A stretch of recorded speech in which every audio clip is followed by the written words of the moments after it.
ഒഡീഷയിൽ ആൾക്കൂട്ടത്തിന്റെ ക്രൂരത. വഴിവിട്ട ബന്ധമെന്നാരോപിച്ച് മധ്യവയസ്കയായ സ്ത്രീയെയും 2 യുവാക്കളെയും പോസ്റ്റിൽ കെട്ടിയിട്ട് പൊതിരെ തല്ലി. ദൃശ്യങ്ങൾ പ്രചരിച്ചതോടെ പോലീസ് കേസെടുത്ത് പ്രതികൾക്കായി അന്വേഷണം തുടങ്ങിയിരുന്നു.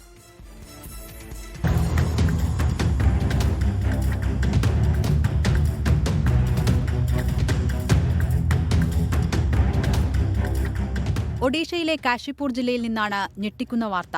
മധ്യവയസ്കയായ സ്ത്രീയെ തന്റെ സഹോദരങ്ങളെപ്പോലെ കാണുന്ന 2 യുവാക്കളുമായി ചേർത്തുവെച്ചാണ് ആൾക്കൂട്ടം ഇത്തരത്തിൽ വിചാരണ നടത്തി മർദ്ദിച്ചത്.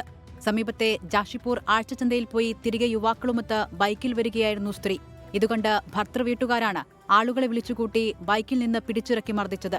നാട്ടുകാരെ വിളിച്ചുവരുത്തിയ ശേഷം സമീപത്തെ പറമ്പിലുള്ള ഇലക്ട്രിക് പോസ്റ്റിൽ കെട്ടി പൊതിരെ തല്ലുകയായിരുന്നു. വേദന കൊണ്ട് മൂവരും നിലവിളിച്ചെങ്കിലും മർദ്ദനം തുടർന്നു. നാട്ടുകാർ മാറി മാറി തല്ലി. ഒടുവിൽ വിവരമറിഞ്ഞെത്തിയ പോലീസാണ് ഇവരെ ആശുപത്രിയിലെത്തിച്ചത്. ആൾക്കൂട്ട വിചാരണയിൽ മൂവർക്കും സാരമായ പരിക്കുകളുണ്ട്. എന്നാൽ ഇവർ അപകടനില തരണം ചെയ്തു. ആൾക്കൂട്ടത്തിനിടയിൽ നിന്ന് തന്നെ ആരോ ആണ് ദൃശ്യങ്ങൾ പകർത്തി സമൂഹമാധ്യമങ്ങളിൽ പോസ്റ്റിട്ടത്. പിന്നാലെ ദൃശ്യങ്ങൾ പ്രചരിച്ചു. സംഭവത്തിൽ കണ്ടാലറിയാവുന്ന നിരവധി പേർക്കെതിരെ പോലീസ് കേസെടുത്ത് അന്വേഷണം ആരംഭിച്ചു. സദാചാര ഗുണ്ടായിസത്തിനെതിരെ നിരവധി വിമർശനങ്ങളും പൊതുസമൂഹത്തിൽ ഉയരുന്നുണ്ട്. News desk 24. ലോകത്തെവിടെയായാലും ഏത് സമയത്തും 24 വാർത്തകളും ഓഗ്മെന്റഡ് റിയാലിറ്റി പാക്കേജുകളും എക്സ്പ്ലെയിനറുകളും വിശദമായി കാണാൻ ഞങ്ങളുടെ യൂട്യൂബ് ചാനൽ നിങ്ങൾക്ക് സബ്സ്ക്രൈബ് ചെയ്യാം.